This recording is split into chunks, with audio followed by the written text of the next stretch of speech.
किसी देश में एक राजा रहता था। छोटी सी कथा है, सुना दो। तो राजा कभी कभी सत्संग सुनने चला जाता था अकेले। लोग उसे मुख्य अतिथि बनाते थे। 10 मिनट सुन के चला आता था। धीरे धीरे लोगों ने कहा, राजा साहब आप भी सत्संग कराओ, अच्छा रहेगा। राजा बड़ा होशियार था।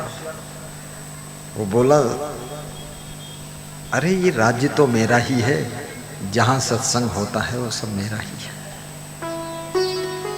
जो बहुत ज्यादा होशियार लोग होते हैं ना, वे बड़े बेईमान भी होते हैं, बड़ी चालाकी से बात करते हैं। हमारे सत्संग में बहुत से मिनिस्टर आते हैं तो कहते हैं बड़े चालाक होते हैं, ऐसे थोड़े मिनिस्टर बनते हैं। वो माइक में बोलते हैं, मैं गुरुदेव से निवेदन करता हूं हमारे जिले में, हमारे क्षेत्र में बार बार आते रहे, लेकिन हमारे घर कभी ना आए। बहुत बेईमान है। अरे तेरे क्षेत्र में कहाँ आते रहे? अरहर के खेत में आते रहे, तो हम मिर्चा में बैठे, तेरे क्षेत्र में आते रहे। इस तरह तो ये सब लोग अपना अपना क्षेत्र मानते हैं। कोई व्यक्तिगत आदमी मुद्दई होना चाहिए जिसके यहाँ आए, ये फालतू बात बोलता है। तो मैं भी खिलाड़ी हूँ, फिर माइक पकड़ता हूँ। कोई नेता आता तो माइक छोड़ता नहीं, रखे रहता मैं लगा के, जवाब देना पड़ता है उसको।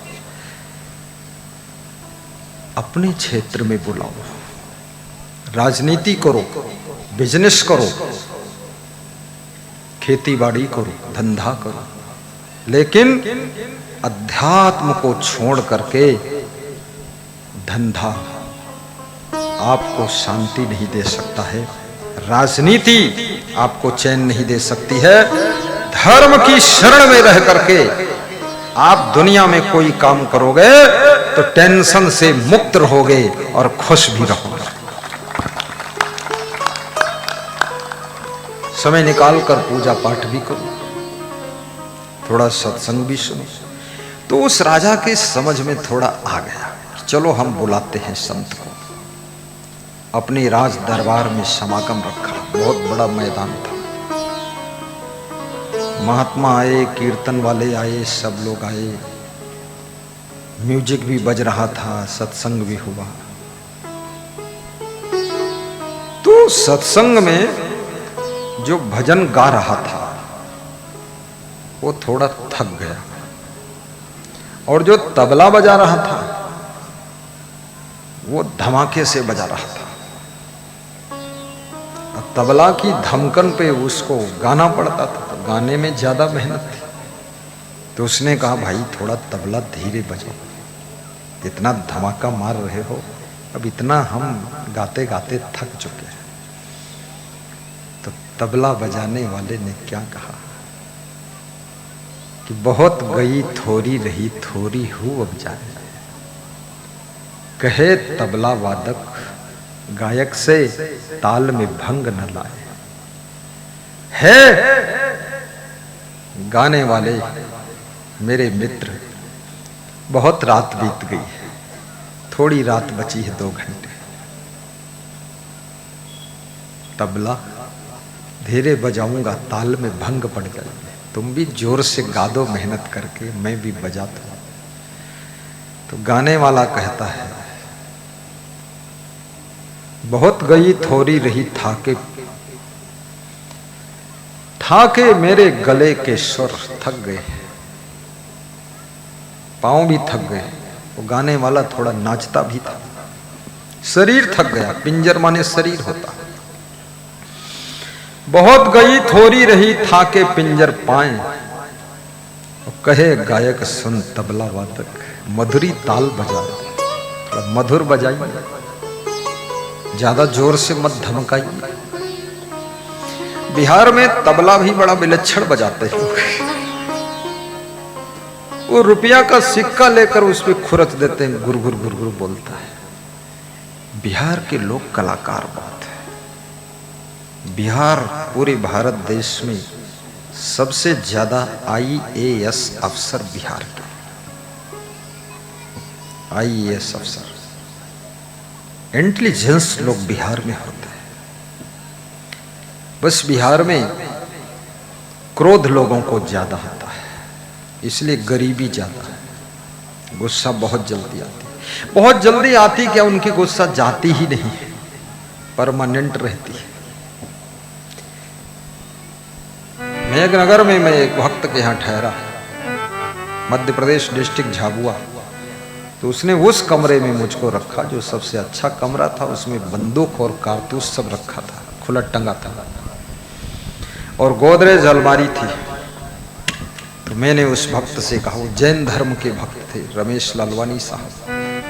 हमने कहा मैं इसमें नहीं रहूंगा, इसमें बंदूक रखी है।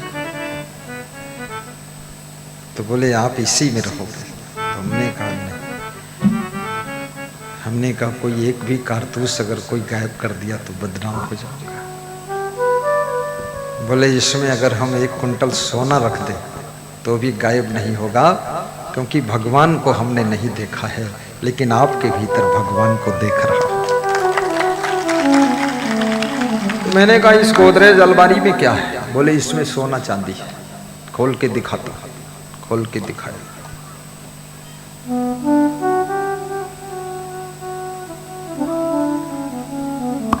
तो मैंने ठीक से कुंडी लगाया रात में अंदर से, क्योंकि जहां सोना होता है ना, वहां सोना मुश्किल भी होता है। जो स्त्री ज्यादा सोना पहन ले तो उसको अकेले चलना मुश्किल। और अब तो स्त्री कम सोना पहनती, पुरुष बहुत सोना पहनता है। पुरुषों ने भी, एक पुरुष ऐसा मिला गुजरात में 3 किलो सोना पहना था। 3 किलो पहली बार देखा, आंखों देखा। तो मैंने उससे कहा 3 किलो पहना है, 1 किलो दान कर दो हमें, तो अयोध्या में आश्रम बना था। बोले इसमें से दान नहीं करूंगा, लेकिन 4 करोड़ रुपया दान दे दूंगा। तो हमने कहा पहली बार मिला है, ये भी उड़ाऊ बातें कर रहा क्या? तो हमने कहा सच? बोले सच। तो संतों ने कहा इनकी गाड़ी में बैठो गुरुजी, क्योंकि प्रेम हो जाएगा, गाड़ी पवित्र हो जाएगी। खुद ही चला रहा था, उसकी भी फॉर्च्यूनर थी, मेरी भी फॉर्च्यूनर। मैं उसमें बैठ गया, अहमदाबाद तक गया 50 किलोमीटर उसके साथ। बहुत बातें सुनाया उसने, मैं हंसता रहा कि बोला 121 करोड़ की जगह खरीदा हूँ बड़ोदरा में, 175 करोड़ की बिक रही है, उसमें से 4 करोड़ दान दूंगा। फिर फोन आया 10 दिन बाद कि बिल्कुल फाइनल हो गया। तो सब फाइनल हो गया, लेकिन दान कौड़ी नहीं आया है। गुरु भी फाइनल हो गया। लेकिन 3-3 किलो सोना लोग पहनते। मैं दुबई गया, वहां सोने के हार देखा, एक सोने का हार 5-5 किलो का। तो मैंने संत से कहा फोटो खींच लो। हार तो नहीं खरीद पाएंगे, न पहनना है किसी को, लेकिन फोटो ले चलो, देखेंगे। 1-2 साल फोटो देखते हैं। सोना जब बढ़ता है घर में तो घर वालों का सोना हराम होने लग जाता है। इसलिए जब सोना बढ़े तो याद रखना, आपका विवेक भी बढ़ना चाहिए, ज्ञान बढ़ना चाहिए। जैसे मुकेश अंबानी के पास में धन बढ़ा तो धन के साथ धर्म भी बढ़ा। वैष्णो देवी के दर्शन करने के लिए मुकेश अंबानी 1 महीने पहले गए, वहां 1.5 करोड़ दक्षिणा दिया मंदिर में। 1.5 करोड़ 150 लाख। बाकी लोग जाते हैं, कोई 10 रुपये देता है, कोई ज्यादा खिलाड़ी है तो 1 रुपया भी नहीं देता, हाथ जोड़ के निकल जाते हैं। और गांव में बताता है कि हम तो 1 रुपया नहीं देने, चुप्पे दर्शन कर लें चले जाते।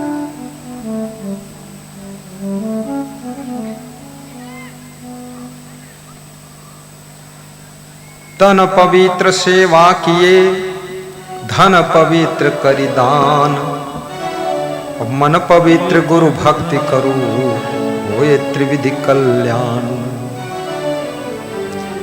शरीर से सेवा करो तो शरीर पवित्र होता है, धन से सेवा करो धन पवित्र होता है, और गुरु की भक्ति करो तो मन पवित्र हो जाता है, मन निर्मल हो जाता है। कभी पिलाने वालों के हाथ से पानी पियो और कभी स्वयं भी दूसरों को पानी पिलाओ। खाने वालों को परोसो और कभी स्वयं भी बैठकर परोसने वालों से लेकर खाओ। सेवा बहुत बड़ी चीज है। तो सत्संग जब हो रहा था और वो तबला वादक और गायक दोनों बात कर रहे थे।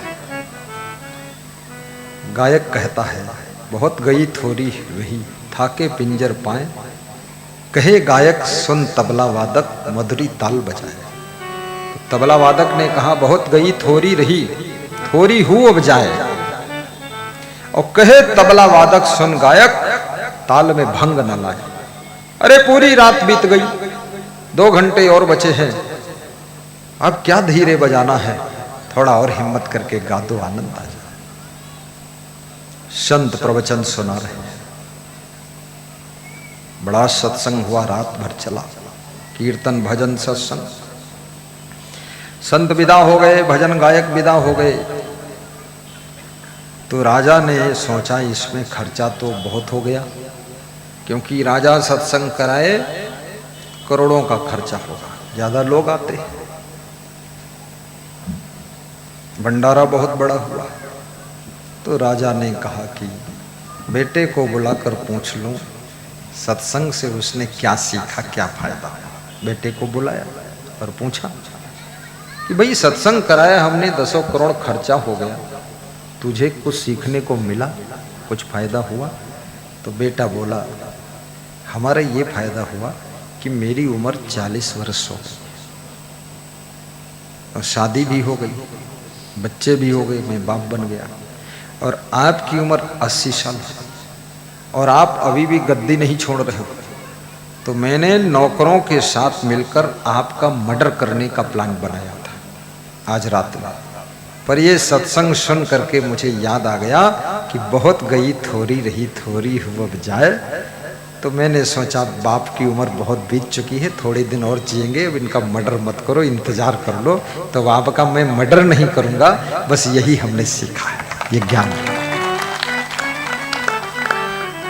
पीछे जो बच्चे हल्ला मचा रहे इनको मना कर दो, मुकेश जाट जाइए, तुम लोग ध्यान रखा करो, कैसे खड़े रहते हो चुपचाप उधर जाके। हाँ, पुलिस वाले एक फायर मार दो उधर, थोड़ा चले जाया करो, इनको भगा दो, इनको ज्ञान नहीं, बच्चों को ना, छोटे हैं, वहाँ निकाल दो, उधर रह रखे खेत में जाए, मारपीट करते रहेंगे, ये यहीं भिड़ जाते हैं, पटका पटकी करते रहते हैं, विवेक नहीं है। आहा, और सुनाऊं कि बंद करूं? तो राजा ने फिर अपनी बेटी को बुलाया, अकेले अपने कक्ष में बुलाया। तो बेटी से पूछा, बेटी तूने भी रात भर सत्संग सुना, प्रवचन सुना, भजन कीर्तन सुना, तूने क्या सीखा? बोले, पिताजी मेरी उम्र 26 साल की हो गई और आपने अभी तक मेरा विवाह नहीं किया।